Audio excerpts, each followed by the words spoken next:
Et coucou, bienvenue dans Ciné Snacks, la chronique des séries B, du cinéma culte et des films tellement mauvais qu'ils en deviennent drôles. Comment ça va Théo? Ça va bien et toi, Olivier? Ah, enfin on le fait ce film. Oui, c'est un grand classique du nanar qu'on entame aujourd'hui. Ouais. Un grand classique. Pour vous expliquer, ce film on l'avait maté et commenté il y a à peu près 6 mois, 7 mois. Et bon, on était parti sur d'autres films, etc. On avait gardé nos notes. Je pensais vraiment qu'il allait être gravé dans mon esprit. T'en avais oublié des bouts? Ah oui, oui. Notamment une certaine scène de mort. D'ailleurs, il y en a beaucoup, mais vous allez bien comprendre laquelle je parle. Donc le film d'aujourd'hui, c'est un des plus grands nanars du XXe siècle. Il s'appelle Riki-Oh, renommé en anglais The Story of Ricky. Il a été réalisé à Hong Kong en 91 par Lam Ngai Kai. Lam Nai Kai. Gangnam c'est- Style, tu vois. Pardon, Gangnam Style. C'est comme ça que le guide de prononciation sur internet le prononçait. Donc tous les noms en chinois qu'on va mal prononcer, c'est pas de notre faute. C'est la faute de Google. Voilà, donc désolé à Xi Jinping qui nous écoute. On le sait. Bah oui. C'est aussi apparemment le premier film hongkongais à être interdit aux moins de 18 ans. Ouais, en dehors des films porno évidemment. Bon là c'est normal qu'il soit, mais Riki-Oh, Riki-Oh est tellement gore qu'il a été interdit au film, qu'il a interdit aux moins de 18 ans. Et si vous connaissez le cinéma hongkongais, vous savez que être plus gore que ça, plus gore que la moyenne, c'est un sacré achievement. Ouais, c'est assez incroyable. Moi, ce film, je l'ai... Non, j'adore les films rythmés. Il se trouve que c'est un film inspiré d'un manga des années 80. Il y a quand même pas mal de choses pour me plaire dans ce film. il est gore, il y a des mulets, il y a un check important, hein, Oui. il y a un signe de main bizarre. Il y a des méchants, il y a des gens qui jouent vraiment. Bah, moi je dirais pas qu'ils jouent mal, mais je leur donnerais un 9 pour l'intention, tu vois, un 9 sur 20 pour l'intention. Ils sont- C'est très théâtral, c'est... Ah ouais, la vache. Par contre, la réal est classe, la lumière est pas mal. Et je parle comme si j'étais un mec qui s'y connaissait, c'est pas le cas. Mais ouais. Et la musique est à chier par contre. La musique est vraiment aux fraises, on dirait un mélange de... J'avais dit quoi? Un mélange de David Guetta et de Trent Reznor. Tu sais que David Guetta il joue ça avec 2 notes, là il y en a qu'une tout le long quoi. Ouais, la musique est relativement mauvaise, les décors sont très pauvres. Et quand il y a des effets gore, on voit que c'est faux.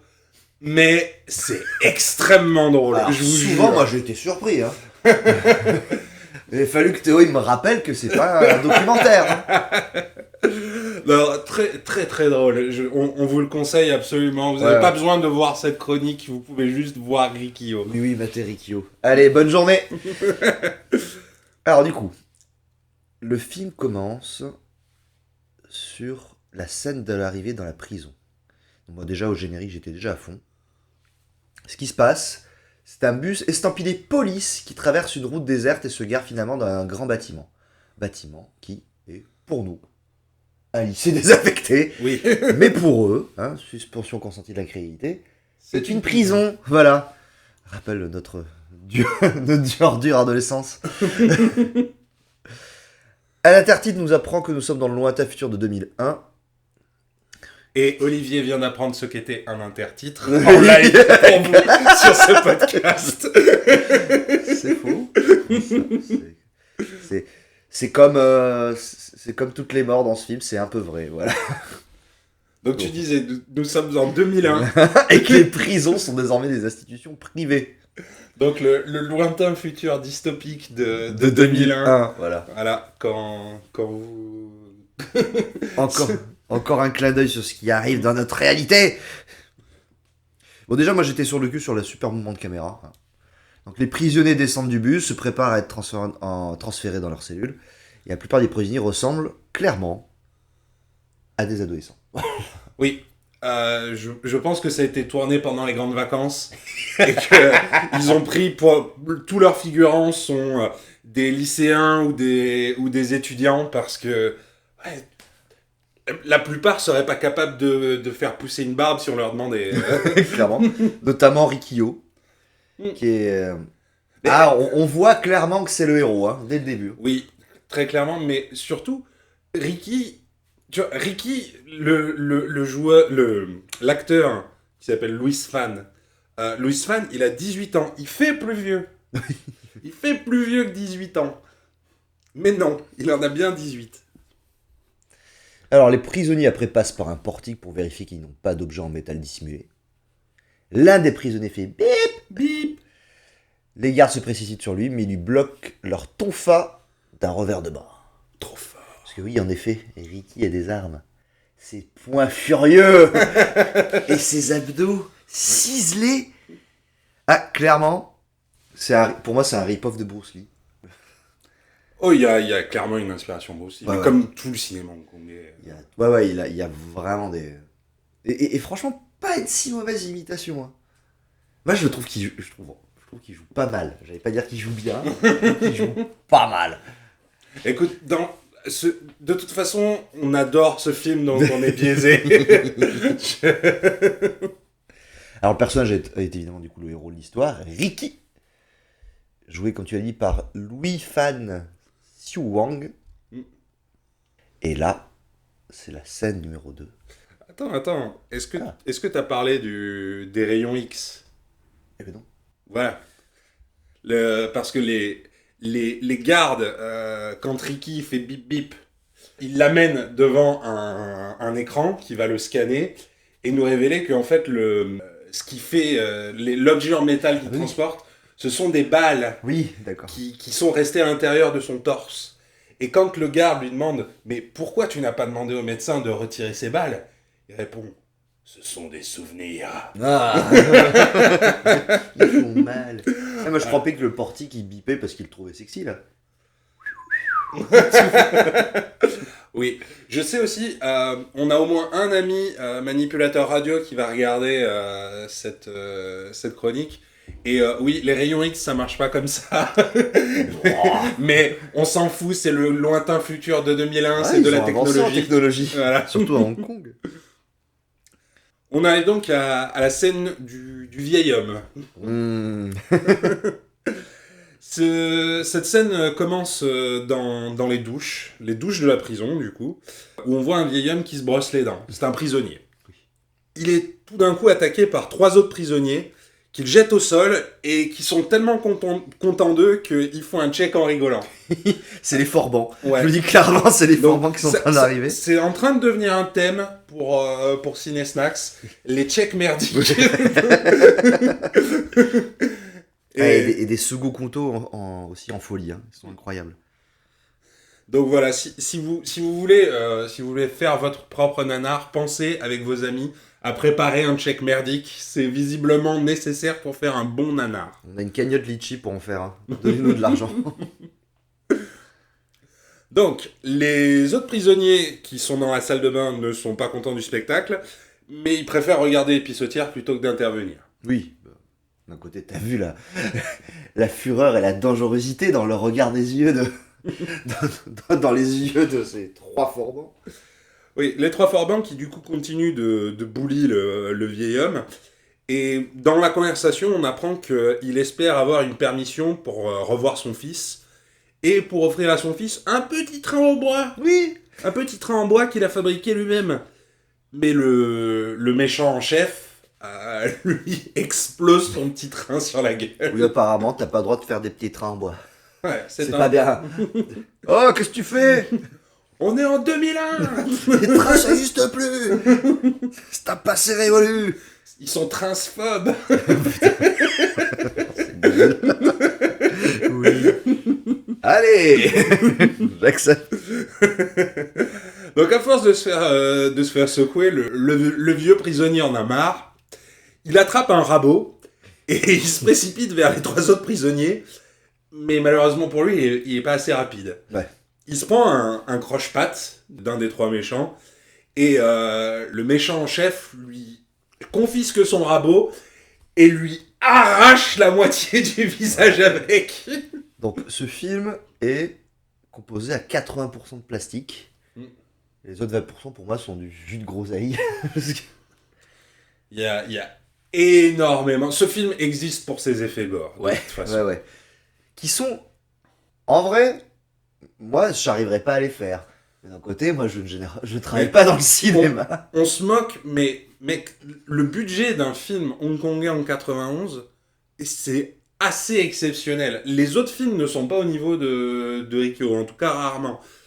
Oui, aujourd'hui on peut regarder et se marrer parce que vous avez vu des effets bien meilleurs dans des cinémas d'Hollywood, mais en 91, une production fauchée hongkongaise, on est sur de la qualité. Ouais. Qualité relative, du coup. En fait, je pense que c'est pas un spécialiste des FX, c'est un maître pâtissier qui a dû faire tous les probes. Tous ces gens sont des gâteaux. Voilà, c'était ça le twist. Le message derrière, la dangerosité du sucre. It was all cake. C'est alors que le vieux monsieur vient de se faire raboter la gueule que Ricky intervient. Et il fait lui-même un croche-patte au chef des méchants. Et le chef des méchants tombe sur une planche avec des clous qui lui transpercent la main et l'œil. Ben oui. Encore une fois, beaucoup de plastique dans ces images. C'est le début des deux thèmes principaux de ce film. Ricky vient toujours à l'aide des gentils contre les méchants, même quand il connaît personne, Ben ni oui. les gentils ni les méchants. Et le deuxième thème, c'est que tout est une excuse pour enchaîner le gore. J'avoue, des fois tu te poses la question s'il se colle le petit doigt de pied, est-ce que ça va faire ça? Ensuite, on enchaîne sur la mort du vieil homme. On va faire des jingles à la bouche maintenant. Le film nous montre à quel point l'administration de la prison est corrompue. Le méchant que Ricky a blessé précédemment verse un pot de vin à un gardien pour qu'il laisse sortir un autre prisonnier de la cellule d'isolation. Pendant ce temps, dans la cour de la prison, on annonce au vieil homme qu'il a perdu sa permission de sortie et ne verra pas sa femme et son fils. Oh non! Et il est tellement triste que la nuit suivante, le gardien le retrouve pendu à une rampe d'escalier. C'est triste. C'est très triste. Mais le vieil homme est déguisé en momie et ça atténue un peu l'impact émotionnel de... Il ressemble à Joshua dans Fallout New Vegas. Mais un Joshua du pauvre, vraiment. Et les gardiens du coup évacuent son cadavre et dans la cour ils tombent sur Ricky qui se balade seul pendant le couvre-feu. À la fraîche. Ouais, normal. Hein, c'est une... Et ça aussi, dans cette prison, ça arrive tout le temps. À chaque fois, les mecs sont là, quoi? Il y a des prisonniers qui sortent de leur cellule et tout. On n'en voit aucun dans sa cellule au moment où il devrait... T'aurais pu t'arrêter là. Hein. Oh bah il y a des prisonniers. Bah alors il y a encore des élèves. J'ai oublié qu'il y avait un internat. Du coup Ricky, il est scandalisé que les gardiens aient laissé le vieil homme enchaîné alors qu'il est mort. Parce que du coup la scène, il commence à pleuvoir. On voit sur un brancard un drap avec en dessous le cadavre transporté par les... Je pense normalement deux gardiens. Hein. Oui, c'est deux gardiens. Ricky vient inspecter. Bon, ok. Et du coup, en tirant le drap, voit que le cadavre de son pote est enchaîné. Ouais, qu'il a encore des Enfin, de menaces. son pote. Oui, il lui a pas adressé la parole. Ils ont été dans la même pièce. Voilà. C'est Ça tout. suffit. Oui. Ça suffit pour Ricky. C'est un bon gars. Du coup, bon. Si on n'avait pas compris que Ricky était musclé, hein, vu qu'apparemment son dos est à sa propre vie, ses bras, tous ses muscles d'ailleurs, c'est assez incroyable. Je pense que tu pourrais enlever chacune des parties et les remettre. Tu vois. J'ai jamais vu. Franchement, je trouve qu'ils ont fait un super casting pour l'acteur. Oui. Et je pose la question si les muscles de Ricky ne sont pas eux aussi faits en... En plastique. Moi, je te rappelle, je suis pour le gâteau aux myrtilles. En gâteau. En gâteau, en gâteau. Donc il brise les chaînes, sort de sa veste un petit train en bois par magie. Oui. Voilà. Oh tiens, je t'ai refait un petit train en bois. Exactement identique du coup à celui que Viam avait sculpté. Et après ça, Risky, qu'est-ce qu'il fait? Il reste dehors, sous la pluie, et comme toute personne qui vient de perdre un proche, Ou un mec qu'il a rencontré il y a 5 minutes. Oui, voilà. Moi, en tout cas, je fais ça. Quand je suis très triste, je fais du karaté. Enfin, c'est pas du karaté, attention. C'est du kung-fu. Oui. Voilà, soyons pas racistes. Et il fait ça sous la pluie, seul, en hurlant. Voilà. C'est Bon, c'est étrange. Encore une fois, ça réduit un peu l'impact émotionnel de cette mort. Parce que je vous jure que c'est très drôle de le voir faire ces petits... Voilà, en mettant 2-3 coups de pied sautés et tout. C'est... Enfin, je sais pas, bon... Je ne juge pas les traditions. C'est peut-être normal là-bas. Dans le futur de 2001. Alors, nous arrivons à la scène que j'ai baptisée « Meurtre et flashback ». Ce qui en fait est un très mauvais nom, puisqu'il y a des meurtres et des flashbacks dans tout le film. Mais c'est pas grave. On est de nouveau dans les douches, où Ricky est attaqué sans sommation par 2 prisonniers. Le gars que Ricky a blessé dans la scène précédente, donc le chef des méchants, et un autre prisonnier obèse qui s'appelle Matt Dragon. Oui. Lui qui appelait Zorro, du coup. Ouais, en version anglaise, il s'appelle Zorro. Parce que. Oui. Pourquoi pas. Alors moi, dans mes notes, je l'expliquais, donc nous, on a regardé ce film il y a longtemps, on a pris des notes, et franchement, quand je les ai relus, il y a des trucs que j'ai pas compris. Notamment, alors pas de savonnette, mais putain, beaucoup de trucs à dire là. Je pense qu'on peut voir qu'un film s'exprime à la qualité des notes qu'on est capable de prendre ou de plus prendre au bout d'un certain temps. Ouais. Parce que vraiment, j'ai lâché l'affaire. Je pense à la moitié du film parce que mes pouces s'étaient brisés sur mon téléphone pour la prise de. Est-ce que tes pouces sont en gâteau? Regarde, ils sont énervés, ils se battent. Alors, du coup, sous l'assaut de ces La deux génoise de prisonniers, mon cœur. Voilà, je sais pas pourquoi je dis ça. Ricky encaisse, sans se faire plus de soucis, et il décide de riposter, et il les tue en utilisant ses coups de poing, Oui. qui traversent leur chair comme si elle était en pâte à modeler. Vraiment, Des cracottes. Ils sont faits en cracottes. Une fois que les 2 méchants étaient réduits en kebab, les gardiens arrivent pour arrêter Ricky et pour le reconduire dans sa cellule. Alors putain, mais moi, je rentre dans les douches, je vois ce massacre, j'ouvre la porte. Je dis, non, vas-y, tu peux partir. On avait avec le juge, hein. C'était une blague. C'était une blague, tu crois vraiment qu'ils ont des douches aussi propres en prison? Ben non. Allez, oust, oust. Pas de ce malade mental. Excusez-le, monsieur, il faut partir, les cours vont reprendre. Putain, les mecs, ils les vendent des gars à coups de poing. Ouais. Mais c'est... Mais non. Mais non. C'est apparemment normal dans ce monde, c'est pas le seul à pouvoir le faire. Ouais, bah, faudrait peut-être les laisser tranquilles, ces gars. Je dis, voilà, ça sert à rien. Ça sert à rien. Ok, Magneto. Ricky, qui du coup se retrouve tout seul dans sa cellule, parce que oui, tous les prisonniers sont quichés à 4 par cellule, Ricky est tout le temps tout seul. Il les a tués et mangés parce qu'ils étaient délicieux. Parce qu'ils étaient faits de gâteaux. Mais oui. Ricky est tout seul, fait... je pense que c'est une crise cardiaque, c'est dur à dire. Oui. En fait, il aime pas la solitude, je crois. C'est donc ça sa seule faiblesse. Sa faiblesse. Et en fait, c'est pas une crise cardiaque, mais c'est un flashback qui a... Ah, d'accord. Oui, c'est vrai que ça fait ça souvent. Dans le flashback, on voit Ricky... Le flashback se passe dans un cimetière. Et on voit Ricky qui porte un uniforme de lycéen japonais. Donc c'est comme ça qu'on sait que c'est un flashback. Oui. Que c'était son enfance. Ils ont fait aucun effort pour le maquiller ou quoi que ce soit. Ils ont juste mis un uniforme de lycéen. Alors, il y avait des scènes coupées où ils allaient beaucoup plus loin. Hein. Il était dans un landau. Ils n'ont pas réussi à trouver un landau suffisamment grand. Gougou gaga.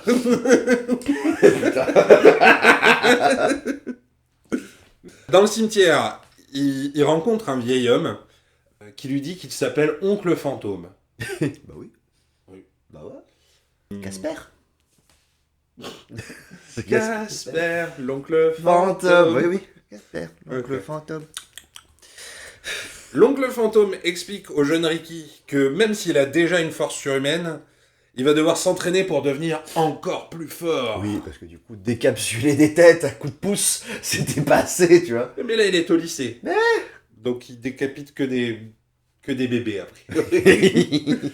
Ricky va passer des jours et des nuits à s'exercer, toujours dans le cimetière, en cassant des pierres tombales en polystyrène. Chérie, il est pas sous Ricky. Bon, il s'entraîne avec ton oncle. Des dizaines Celui et qui des... est mort. Celui qui se fait passer pour un fantôme. Franchement, on voit les props, on voit que tout est fait, que les dalles sont clairement faits en pain d'épices, selon moi, ou en plâtre, polystyrène, voilà. Mais il y a vraiment, je trouve, des plans assez incroyables. Alors, Théo vous les mettra sur la vidéo. Dans les gros plans de visage, les portraits, ils sont incroyables. Ils sont incroyables. Le fantôme, il a une gueule. Il me fait vraiment flipper ma race. C'est le fait aussi que normalement dans un film t'es pas censé regarder directement dans la caméra, Ouais. et alors là c'est zou. Mais Full, du coup, c'est... Oui, c'est dérangeant, mais c'est comme Hannibal Lecter dans le Silence des agneaux. J'essaye de faire croire que je regarde des vrais films, ça n'est pas vrai. Je ne regarde que des merdes hongkongaises et des films avec Jean-Claude Van Damme. Hannibal Lecter ? C'est quoi ça ? Tu es en train de me dire qu'il existe autre chose que les films que tu me fais mater depuis des années ? Olivier ne sort pas de ma cave et ne fait que regarder les films que je lui impose. ne lui parlez pas du MCU dans les commentaires, il va pas savoir ce que c'est. De quoi ? Hein ? Qu'est-ce que c'est ? Peu importe. Alors du coup, bon, on est d'accord que ce flashback, il sert pas des masses. Oui, c'est assez inutile. On nous explique que Ricky est fort. On le savait un peu. Oui. C'est pas il est pas dans une prison avec des gens qui ont la maladie des os de verre. Ce serait complètement horrible comme film, mais... Eh ben voilà, on a notre film. On a le scénar. Appelons Wes Anderson. Je veux que ce soit lui qui le réalise. Piège de cristal. Le nom est déjà pris, pourquoi? Non. Piège de polystyrène. Piège de gâteau. Oui. Pâtisserie. Voilà. Du coup, nouvelle scène. La scène du vice-directeur. Ouais. Il est goulayant. Il est incroyable. Ah, oh là, attends, d'ailleurs, je regarde mes notes là. Juste petit aparté, si ce film n'était pas assez bizarre, peut-être certaines personnes se seront dit, tiens, un lycée avec un cimetière dedans. Scène d'avant. Bon. Pourquoi pas? Ouais, bon, déjà. Mais bon. Pourquoi pas? Je suis plus dérangé par le fait que Ricky rencontre un fantôme et trouve son cosmos que le fait qu'il y a un cimetière. J'avoue. Et bon, revenons du coup à la scène du vice-directeur. Il est... il est assez incroyable ce directeur, vous allez voir. Il est porcin. Il est porcin. Je pense que c'est pour montrer clairement qu'il est méchant et corrompu. Oui. Donc, la scène, c'est Ricky est amené par les gardiens dans le bureau du vice-directeur. Le vice-directeur, il a peut-être mangé beaucoup d'hommes gâteaux, du coup. Il a un crochet à la place de la main et il est borgne. D'où le surnom de Cyclope. Cyclope. Eh oui. C'est pas parce qu'il fume beaucoup. Non. Merde. Ouais, voilà. Ce sera laissé au montage pour que tu vives dans ta honte. Donc le vice-directeur, comme on l'a dit, il est en train, tranquillement, de bouffer à la fraîche sur un bureau qui est juste titanesque. Oui, il a un très grand bureau, mais pas d'autres meubles. Non. À part une paire d'étagères. Qui est rempli de films porno. Exactement. Ouais, si vous n'avez pas assez, si vous ne trouvez pas la vidéo en assez bonne qualité, faites-nous confiance. Oui. Ce qu'il y a derrière le bureau du directeur, ce sont des films porno. On les a tous. Le vice-directeur a lu le dossier de Ricky et il n'est pas très satisfait car il lui manque plusieurs années. Bon, déjà on a appris que Ricky faisait de la flûte. Oui. Est-ce que c'est important ? ça va revenir. Mais honnêtement, vu que toute l'histoire, c'est les méchants veulent taper Ricky, Ricky tape les méchants, flûte, accordéon... Voilà. Alors, est-ce que du coup l'absence d'année là, Dans le dossier de Ricky. dans le dossier, c'est important? Bon, c'est pareil que la flûte, hein. Il y a pas trop d'impact, quoi. Oui, beaucoup de gens insistent sur le fait que Ricky a un passé mystérieux et on sait pas, et on veut savoir. On ne saura jamais. Non. Peut-être que dans le manga, c'est exploré, mais dans le film, je vous jure que ça n'a aucun impact. Et du coup, c'est en brandissant une des photos dans le dossier de Ricky que le vice-directeur parvient à obtenir une réaction. Ricky, il a l'air tout triste. Ça fait du coup 2 expressions pour Ricky. La colère et la tristesse. Et, Et le kung-fu. Et le kung-fu. je trouve ça vraiment mignon que quand le vice-directeur froisse la photo, Ricky réagit comme ça. Oh non, ma waifu, ma chérie. Parce que du coup, oui, la photo, c'est la photo, si je dis pas de conneries, de la petite copine. C'est la copine de Ricky, ouais. Ouais, vous allez voir ça. L'amourette est incroyable. Et importante, bien entendu. Du coup, Ricky a l'air triste, il tend la main vers la photo, et là, bam, le Cyclope, il plante son crochet dans la main de Ricky, et il lui balance quelques bourre-pifs. Ouais. Ce qui fait rien à Ricky. Parce que Ricky a un autre pouvoir, en plus de la super force, c'est un pouvoir de cicatrisation incroyable. Incroyable. Ouais. Vous allez voir Ricky être découpé de toutes parts et se remettre tel Wolverine. Du coup, Ricky reste imperturbable sous les coups et crache une giclée de sang sur Cyclope avant de briser son bureau en 2. Il s'apprête à frapper Cyclope, mais s'arrête au dernier moment. Alors, il est tellement fort que Cyclope a le nez qui saigne alors que Ricky ne l'a pas touché. Oui, si tu te souviens, Cyclope est là et il dit « Attention Ricky, si tu me touches, tu vas avoir des ennuis !» Et du coup, il le touche pas, mais comme il a débloqué son cosmos, il est capable de blesser les gens sans les toucher. C'est l'acquis. Oui, c'est son acquis. J'espère que vous regardez des animés parce que sinon vous allez trouver cette review nulle. Toutes nos blagues sont Ken le survivant, One Piece et Naruto.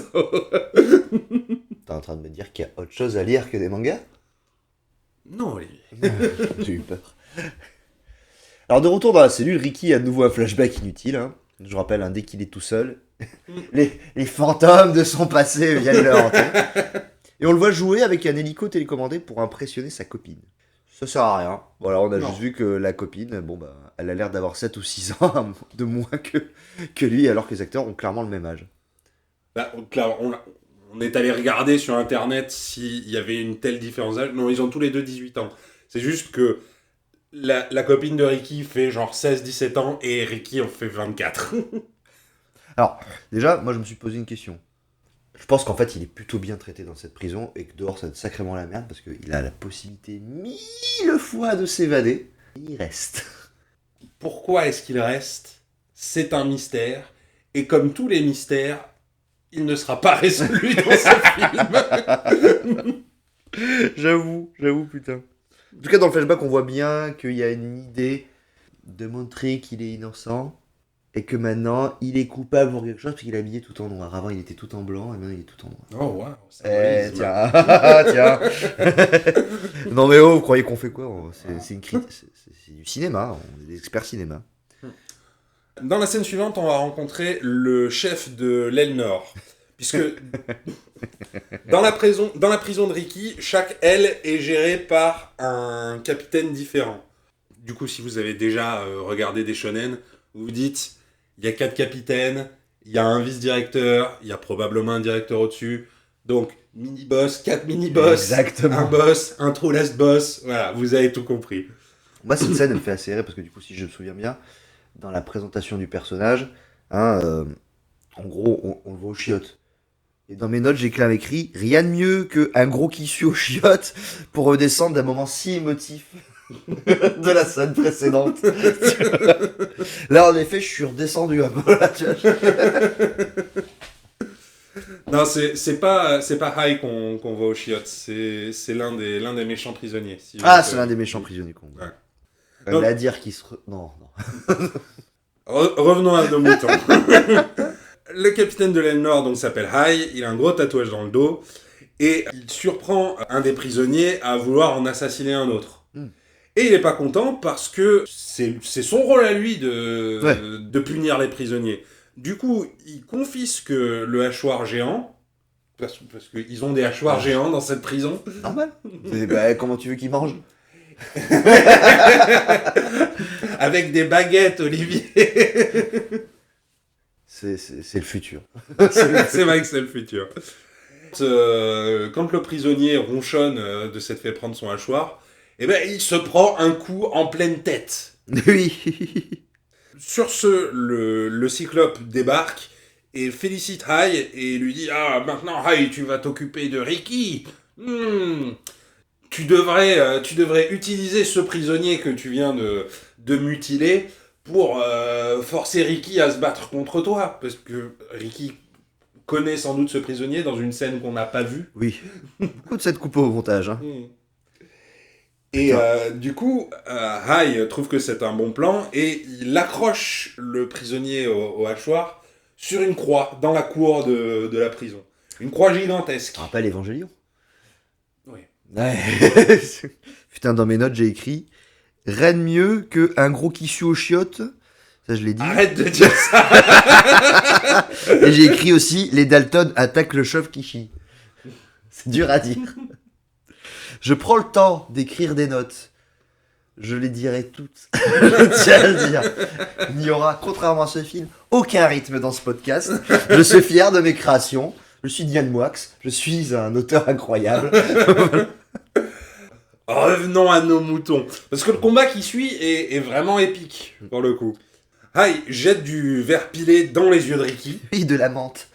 C'est des bouts de menthe. Et une fois que Ricky est aveuglé, il lui taillade le bras avec son couteau. Et il lui dit « Ah ah, tu ne peux plus rien voir et maintenant tu n'as plus de bras. » Tiens. Mais Ricky, qui saigne de partout, parvient à trouver et à éclater à coups de poing une canalisation d'eau pour se laver les yeux. C'est dans cette scène-là où Ricky n'a plus de tendons et du coup se les recoue à coups de dents. Oui, il répare son tendon en faisant un nœud. Et Ah, les chirurgiens du coup. je sais qu'il y a au moins une infirmière qui va regarder cette chronique. Et oui, ça ne marche pas comme ça, mais je pense que tout le monde le sait. T'as essayé? T'as essayé? Non. Bah comment tu peux savoir si ça marche pas comme ça? Ne faites pas des nœuds avec vos tendons. Allez à l'hôpital. Putain, j'ai peut-être réalisé un truc. C'est peut-être la genèse de Charlie et la chocolaterie, ce film. Quelle honte. Ah là là.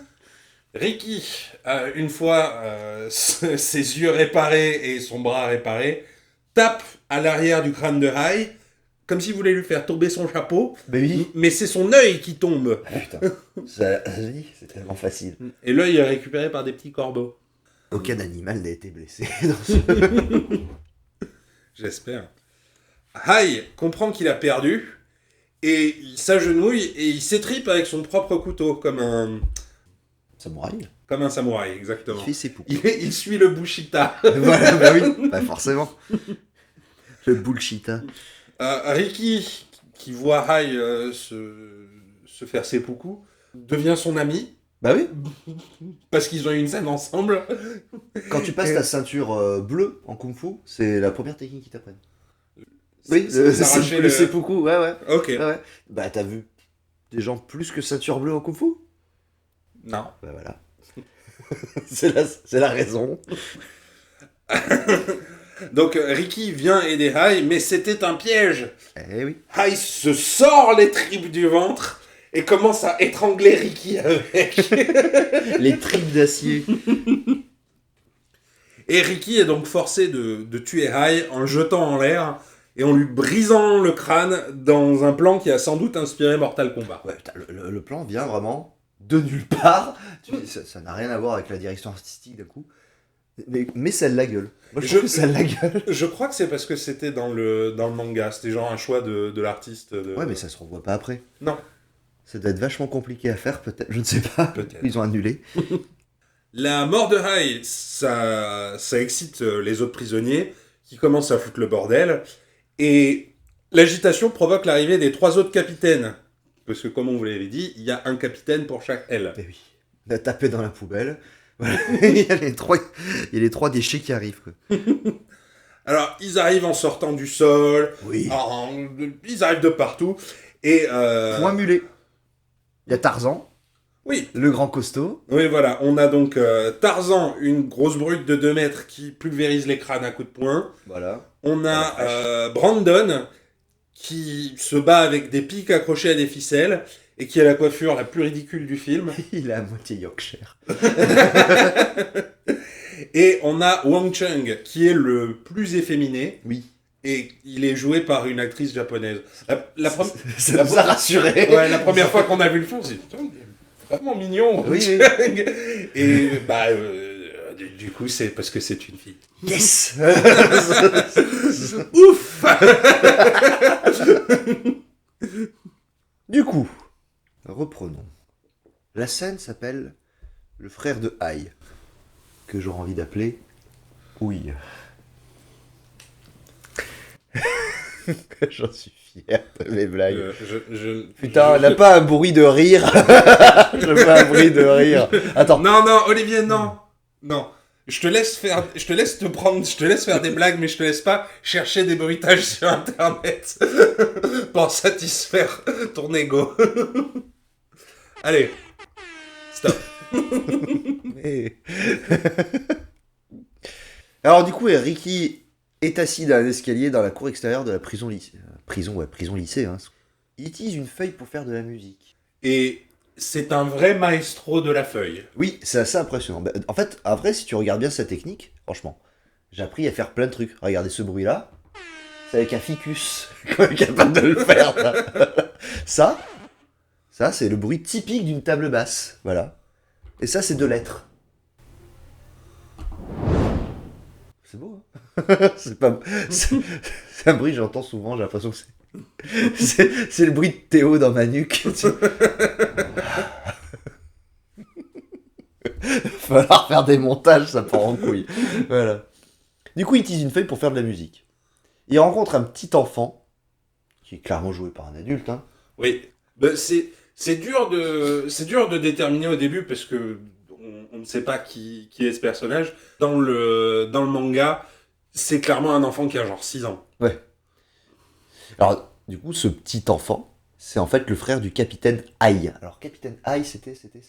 Le mec que Ricky vient de tuer. Ah, le mec de Ricky vient de tuer. Ok. Non, alors, désolé, c'est un peu compliqué. Hein. Ils ont 3 noms différents en fonction de la version. C'est un peu le bordel. Bon, alors, l'enfant, il est muet, car il a la langue coupée. Et Ricky lui offre un pipeau, et puis il est content. Il est très cotin. En fait, on pourrait redire... Franchement, je pense que ce serait peut-être plus facile pour vous que vous compreniez si on prenait cette manière de parler. Avant de partir, l'enfant, il donne à Ricky une feuille de pavot. Voilà. Et Ricky comprend que le vice-directeur de la prison, il fait pousser de l'opium. Voilà. Alors, malheureusement pour le petit, la conversation... Est-ce que tu appelles ça une conversation, d'ailleurs, quand un des deux est muet? Elle est aperçue par l'un des capitaines de la prison. Et les capitaines, en fait, ils tentent de convaincre le petit frère de Haï de se venger de Ricky en lui montrant la peau dépecée de son frère. Ouais, en lui disant, regarde ce que Ricky a fait à ton frère. C'est dégueulasse, d'ailleurs. Scène vraiment, vraiment dégueulasse, pour le coup.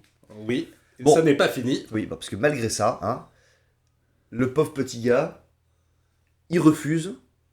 Et qu'est-ce qui se passe dès qu'il dit que Ricky se fait un copain? Et ben, il meurt. Voilà. Et le gamin, en plus, est dépecé. Il lui arrache la moitié du visage. Et encore une fois, un effet bien plaisant. Ah oui, il est incroyable. Incroyable. Scène suivante, l'incendie.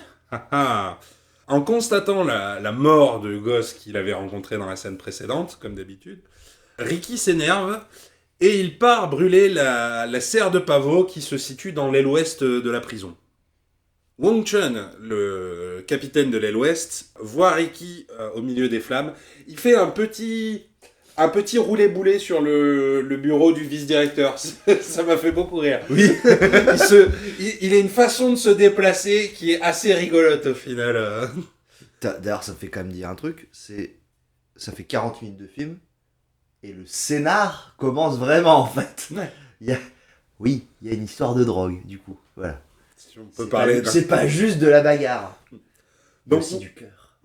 Wong attaque Ricky et il frappe ce qu'il appelle le death spot, la zone de mort. C'est Ken le survivant en fait. Ouais.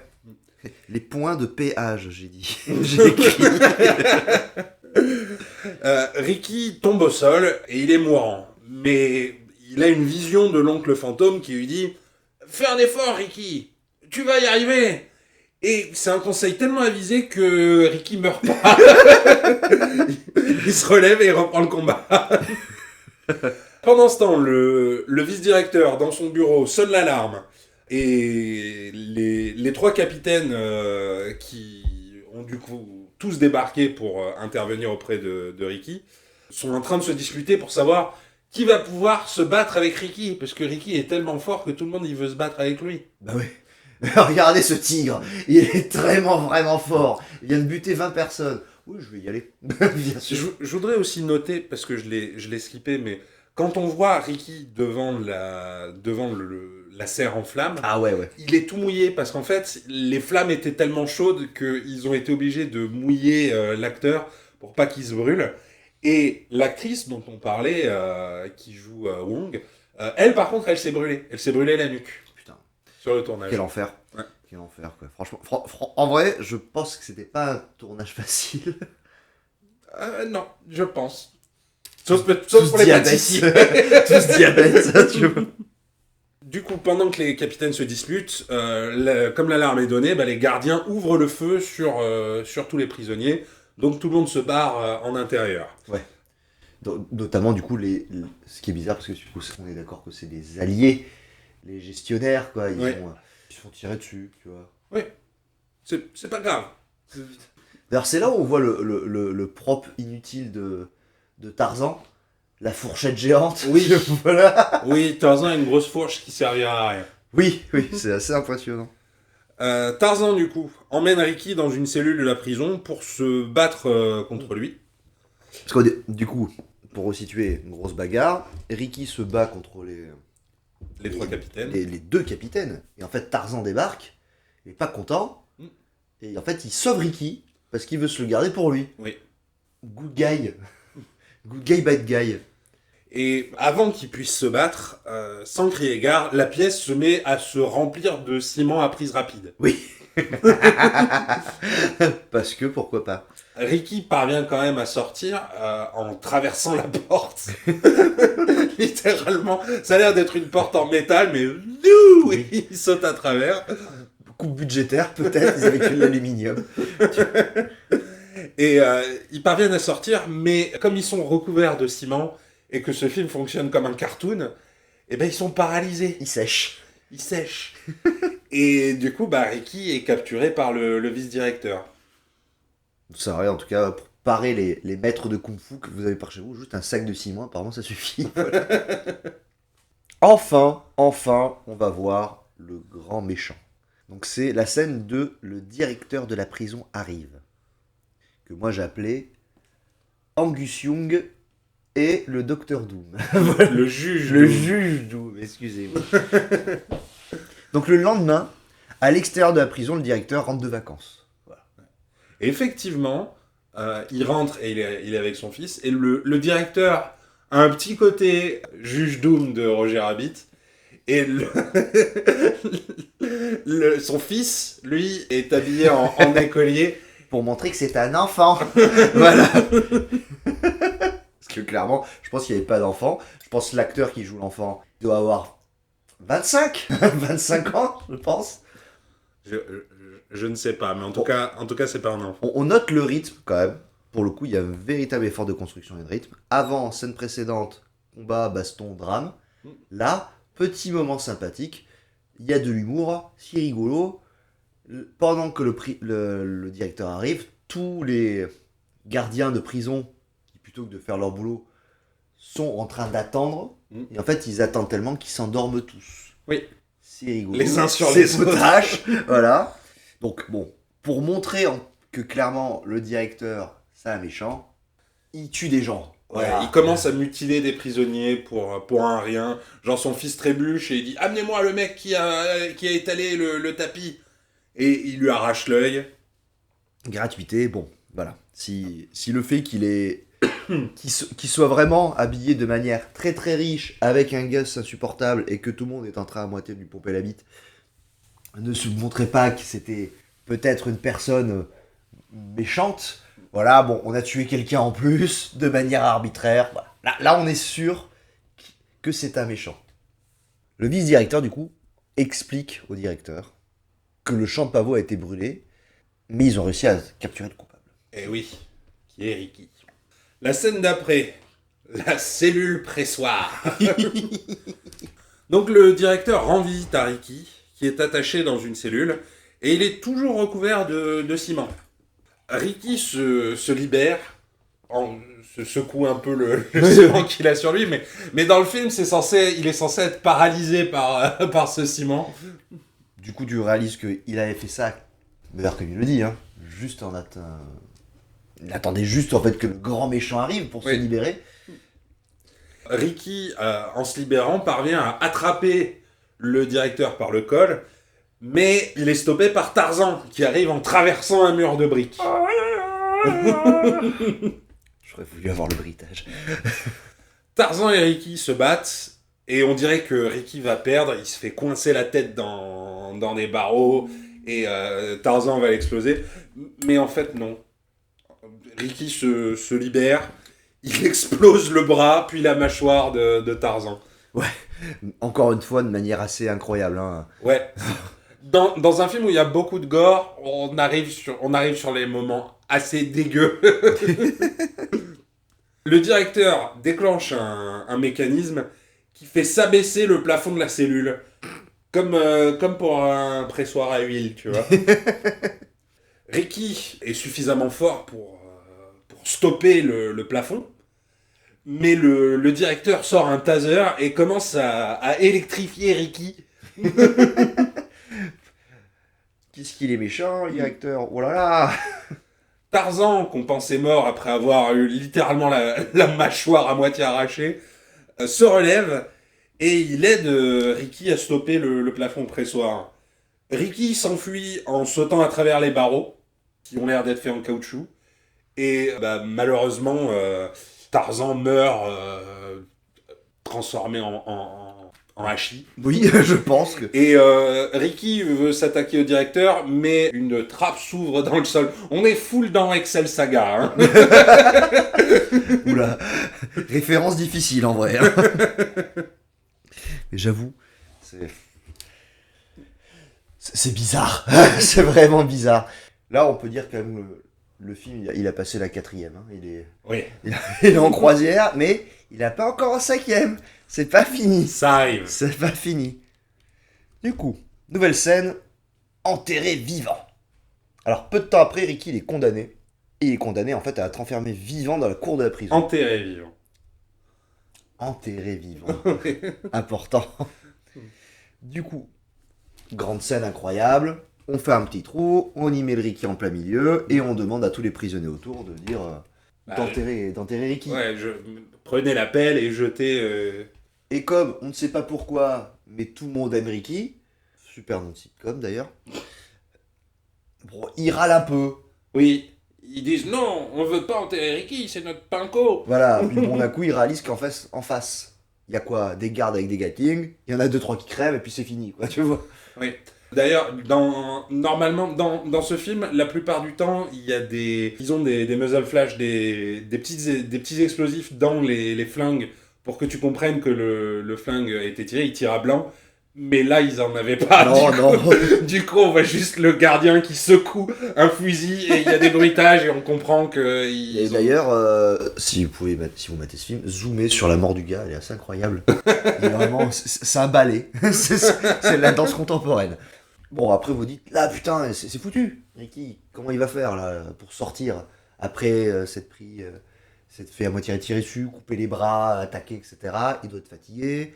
Survie à un incendie à moitié. Enfin, la Terre va peut-être enfin le tuer, cette saloperie en fait. Bon, comme ça a l'air trop facile, le méchant, le directeur, le vice-directeur peut-être. Le vice-directeur. Il plante un bâton, un bambou, ouais. pour que Ricky puisse respirer, pour que son supplice soit encore plus dur. Bon, je pense en vrai qu'il aurait survécu sans ça. Oui. Hein, parce que vu la saloperie que c'est, Ricky. Vraiment, moi, plus je pense à ce film, plus je me dis que c'est vraiment. C'est un ténia. Il est increvable, le truc. Vraiment, le truc est increvable, quoi.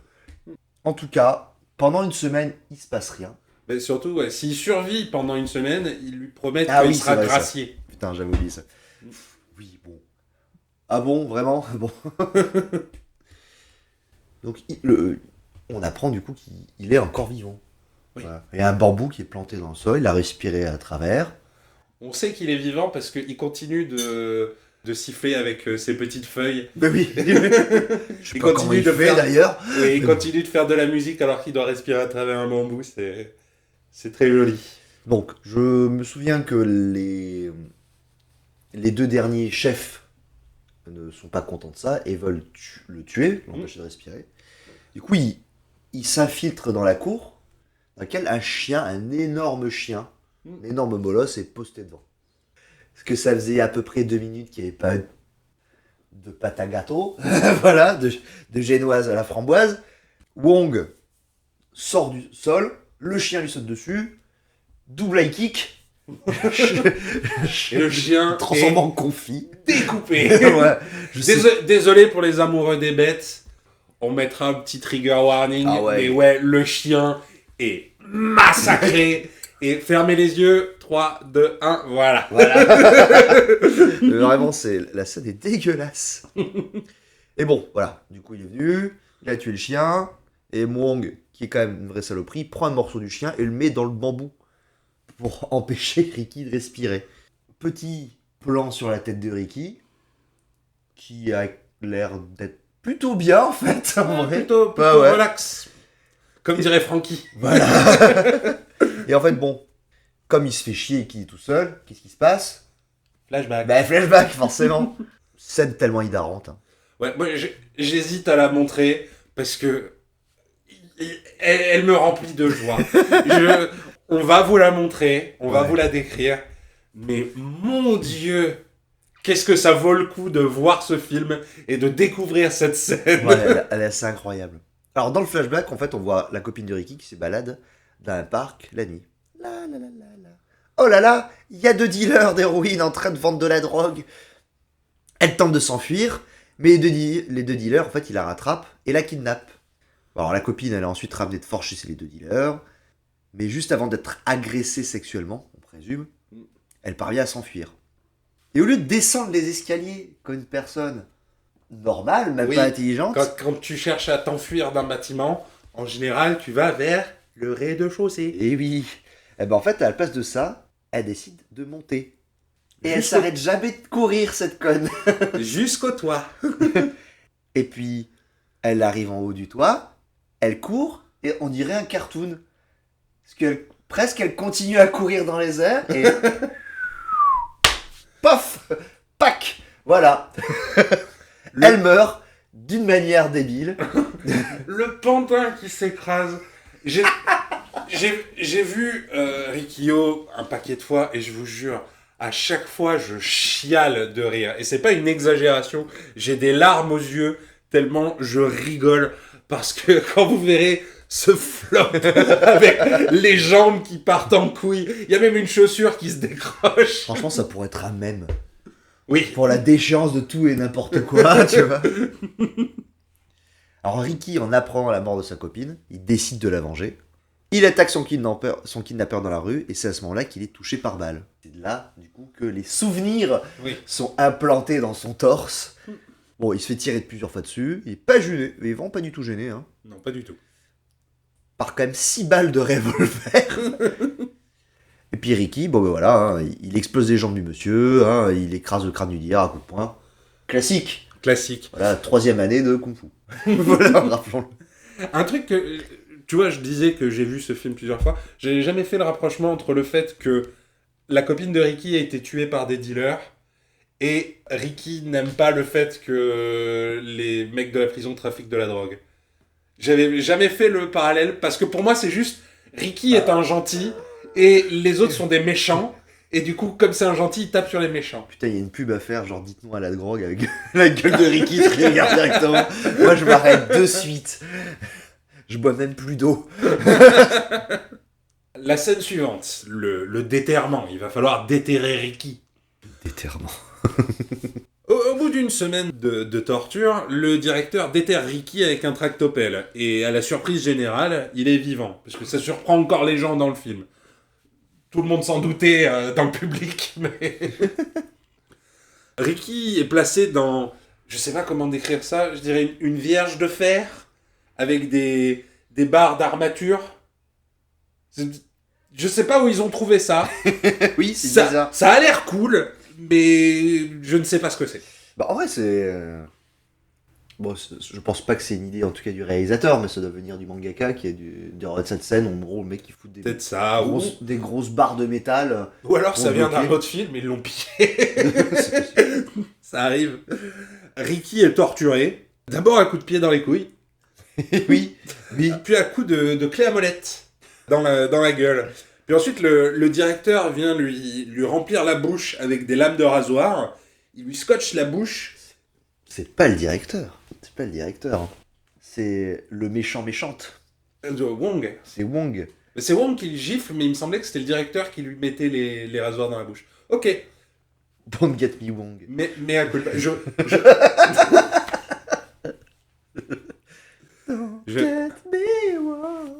Je me suis trompé, je perds un cœur. Oui, putain.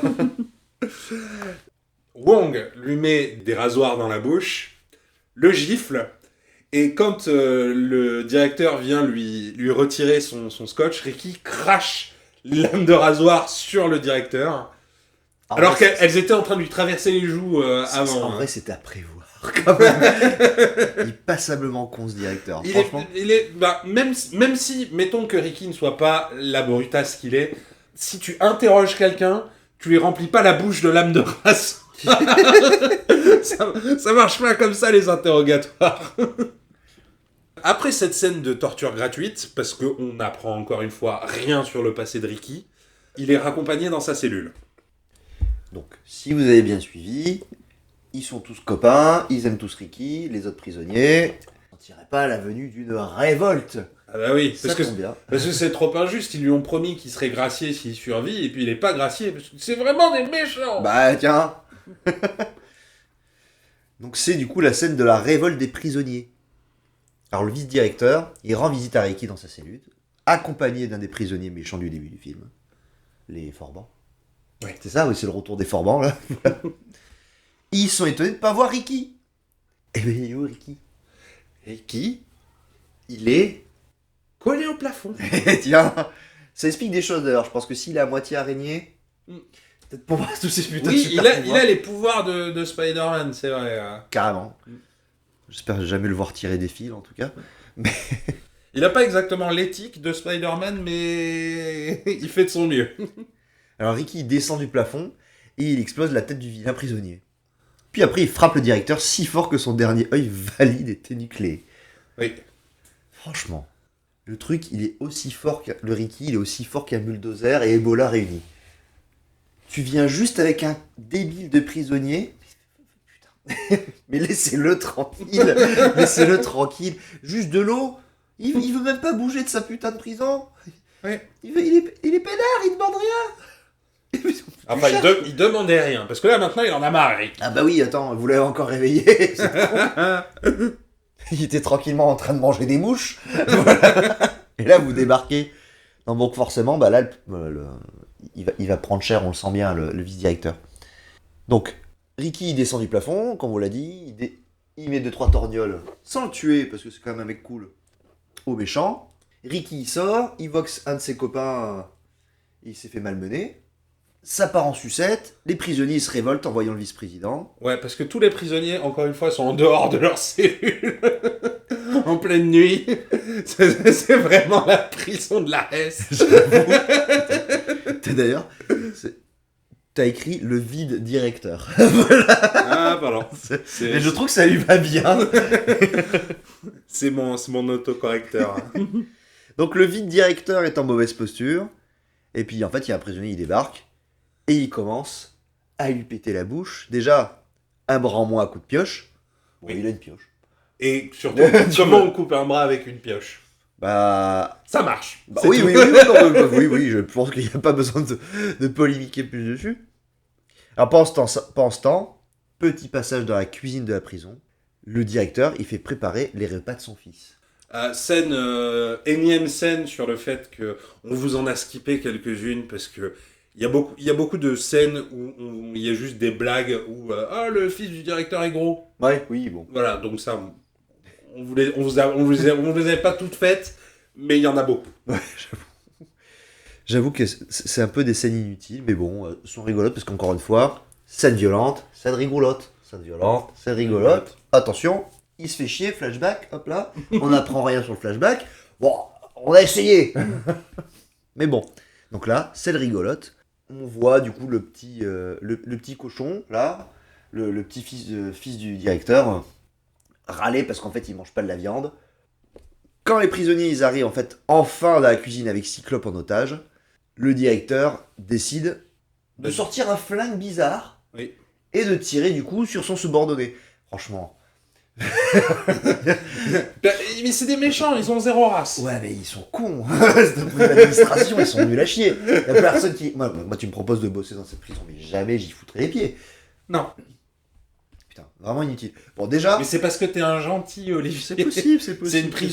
C'est une prison où les méchants sont les gardiens et les gentils sont les prisonniers. Ah, j'ai pas Sauf compris. les prisonniers qui sont copains avec les gardiens Ouais, qui ouais. sont des méchants. D'être à la naissance. Dis pas si c'est un homme ou une femme que tu viens d'avoir comme fils ou fille. C'est un méchant. Ah, Vous avez un méchant. Tu vas faire des alignment reveal. C'est ça. Ce gâteau, il a le goût de méchanceté. Tu as donc un méchant, oui. Écoutez, moi je ne suis pas méchant, mais ma femme, son Un père côté méchant. son père était méchant et du coup ça s'est transmis sur deux générations. Je suis pas raciste, mais j'ai un très bon pote méchant. Du coup, bon déjà moi je pensais que le vice-président il était mort, mais bon, hein, ça te fait bolosser par 40 personnes. Et ben ça Couper un bras, ça tombe ça bien. va. Parce que le vice-directeur, quand il lui tire dessus, le directeur tire sur le vice-directeur. Et comment fonctionne son pistolet, Olivier? Alors, je crois qu'il précise, parce que c'est important de préciser ce genre de détails, hein, que c'est un pistolet pour tuer les éléphants. Oui. Et en fait, il injecte de l'air où il y a une solution qui fait que tout gonfle. Oui. Donc, je pense que c'était une solution en fait pour se débarrasser de tous les propres qu'ils avaient en trop. Voilà. Ah putain, on a encore 3 masques de l'autre là, ça sert à rien. Oh, vas-y, fais les péter. Voilà. Du coup, le vice-directeur explose. Voilà. Il n'y avait pas assez de gore dans ce film. Là, il y en a. Voilà. Donc, il y a une petite logique de cartoon, hein, vous l'avez bien compris. Il y a Brandon et Wong, les 2 derniers capitaines. Ils attaquent ensuite les prisonniers révoltés. Et le directeur, plutôt que de s'enfuir quand même, hein, de se barrer, de se dire oh c'est bon, c'est fini pour moi, il s'assoit, il fume un cigare. Voilà. Ah, Pépouze. Il a l'air confiant en tout cas de ses capacités, ce directeur. Hein. Oui, carrément. Donc Ricky, il s'interpose pour savater Wong et Brandon. Il coupe les jambes de Wong et lui casse les 2 bras en lui disant « Ce sera la dernière fois que tu tueras quelqu'un ou tu ne pourras plus jamais tuer quelqu'un comme ça. » Voilà. Et il le cripple. Voilà, il lui coupe les bras, coupe les jambes. Et Brandon, voyant ça, il tente de s'enfuir. Mais le directeur, il se dit « Oh, bon, c'est trop facile, j'avais un allié. » Il tire dans le cul. Et Brandon explose. Et Brandon explose, bien entendu. Et nous arrivons enfin. Vous le savez, les 4 mini-boss sont morts, le boss est mort. Qu'est-ce qui reste? Le true last boss. Bah oui. On a maintenant le combat final, Ricky versus directeur de la prison. Incroyable. Le directeur de la prison qui du coup se lève de sa chaise et explique à Ricky que le directeur d'une prison se doit d'être le meilleur au kung-fu. C'est la base. C'est C'est dans les textes de loi. Oui. Dans le code du travail. Oui, oui. Ricky met un coup de poing au directeur et le directeur est projeté sur un lavabo. Mais ça le fait bien rire, le directeur. Et en réponse, il entame une métamorphose. Ceinture marron. Ta ceinture marron. Il se change en Néandertal géant. Oui, Hein, un incroyable Hulk. Qui, vous allez voir, il y a ça. Quand vous regarderez, il y a vraiment des. Bon, ils ont pas fait trop d'efforts, ils ont mis beaucoup de plastique, ils ont peint ça, il doit avoir des moules. Il a du coup un torse énorme. Il est toujours filmé en contre-plongée pour montrer qu'il est géant, mais en fait, quand vous faites des arrêts sur image, vous voyez en fait qu'il est peut-être. Ils ont pris un gros acteur et ils ont juste allongé le torse. Et il a du coup des tout petits tibias par rapport à son corps. Il a des petites jambes. C'est vraiment très très étrange. Je pense que c'est l'acteur qui est dans le. Qui fait Tarzan, tu Qui veux fait Tarzan, ouais. Ouais, c'est possible. De toute façon, ce film a peut-être pas le budget pour de grands mecs. J'avoue. Le directeur, du coup, devient un Néandertal géant avec de la morve Oui. du nez. C'est dégueulasse. Les effets spéciaux ont toujours été un peu banco. Oui, bancal. Toujours été un peu bancal. Là, c'est très moche. C'est vraiment dégueulasse. Je pense qu'il leur restait du plastique ou de la pâte à. Je sais pas, de la. Je n'ai pas suffisamment travaillé mes parallèles sur la pâtisserie, excusez-moi. Mais bon, beaucoup de sucre et beaucoup de farine et beaucoup d'œufs ont été dépensés dans ce décor, dans ce prop. Et du coup, maintenant qu'il est transformé, le directeur, il est insensible à la douleur. Et ses coups envoient Ricky voler contre les murs. Ouais, des coups d'abdos. Il y a une scène où il y a juste une contraction d'abdos dans les souvenirs, un mec qui vole. Bon, ok. Ricky reçoit alors un dernier flashback. L'oncle fantôme lui dit « Si ton adversaire est plus fort, utilise la ruse. » Que moi j'ai traduit par « Si le mec il est fort, sois plus fort ». Tiens, pas con. Ricky attrape le directeur par le torse et par les boules et il le jette dans un hachoir automatique, une sorte de mixeur géant. Et il enfonce le directeur dans ce hachoir. Ça dure vraiment longtemps. C'est très long. C'est très long, c'est long. extrêmement gore. Il y a des kilos et des kilos de viande hachée qui sortent du hachoir. Il y a des hectolitres de sang qui sont projetés. Pour la petite anecdote, Louis Fan, l'acteur qui joue Ricky, a passé 3 jours pour essayer d'enlever tout le faux sang qu'il a reçu dans la gueule pendant cette scène. Quel enfer, putain. Ricky donc enfonce le directeur dans le hachoir jusqu'à ce qu'il ne reste plus que la tête. Et quand du coup le directeur est mort. Enfin, crapule de moi sur cette terre. Et Ricky sort dans la cour extérieure où il y a les prisonniers et les gardiens qui sont en train de se battre, et il brandit la tête du directeur en hurlant « Vous êtes libre !» moi, franchement, je vois ça. Qu'est-ce qu'il montre? Parce que la tête ne ressemble plus du tout à la tête du directeur. Non, c'est un monstre. C'est un monstre. La tête ressemble vraiment à un bout de viande avarié. Hein. C'est juste dégueulasse. Mais après avoir jeté la tête du directeur, Ricky se précipite vers un mur de prison. Il invoque un coup de poing digne de Street Fighter et il fait exploser le mur de la prison au ralenti. Chose qu'il aurait pu faire du coup depuis le début. Depuis le début. Oui, il n'a rien appris, il y a eu 0 progression d'une histoire. Non, il aurait pu sortir. Ensuite, petite note, les câbles. Ah oui. L'effet spécial du mur est un tout petit peu raté, mais encore une fois, c'est du pidaillage. C'est tellement drôle. Ouais, franchement, c'est parce qu'on l'a vu une seconde fois pour enregistrer ce. Oui, vous avez vu le sacrifice qu'on fait pour vous quand même. On l'a vu une seconde fois, et donc en le voyant une seconde fois, on a vu qu'il y avait. J'ai vu 7 fois, oui. Je l'ai vu 7 fois. J'adore ce film. Mental. J'adore ce film. Ouais, moi je pourrais me le remater, clairement. Mais qu'est-ce que Théo, du coup, m'a appris hier? Oui, Rikyo est, comme on l'a dit à la base, un manga.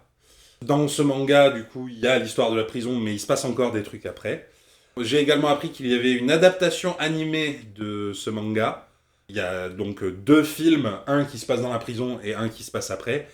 Et, Olivier, J'ai également appris qu'il y avait une suite à Rikyo, sortie en 2005, si je ne m'abuse.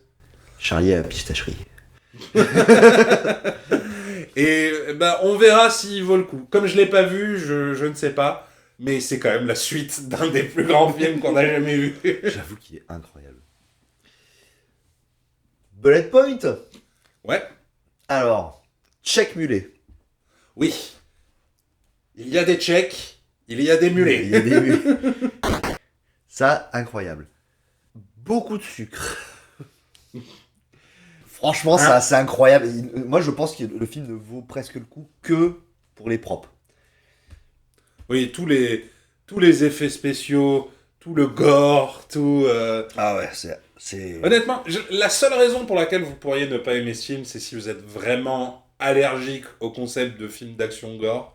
Mais si vous avez ne serait-ce que le moindre petit amour pour, pour ce style de film, Ah oui. mon Dieu, qu'il est jouissif. Ah, il est incroyable, Et puis il y a du kung-fu. Enfin, du kung-fu.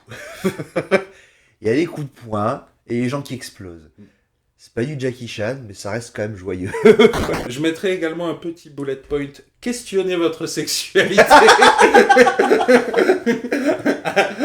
Avec Wong. Oh putain. Oui, j'avoue. J'avoue, on s'est posé des questions. Mais bon. Toi, rien de plus? C'est déjà beaucoup. C'est déjà beaucoup. On ne peut que recommander ce film encore une fois. Génial. Bon, bah écoutez, à la prochaine. Ouais, et bonne journée. Et bonne journée. Bonne dépression.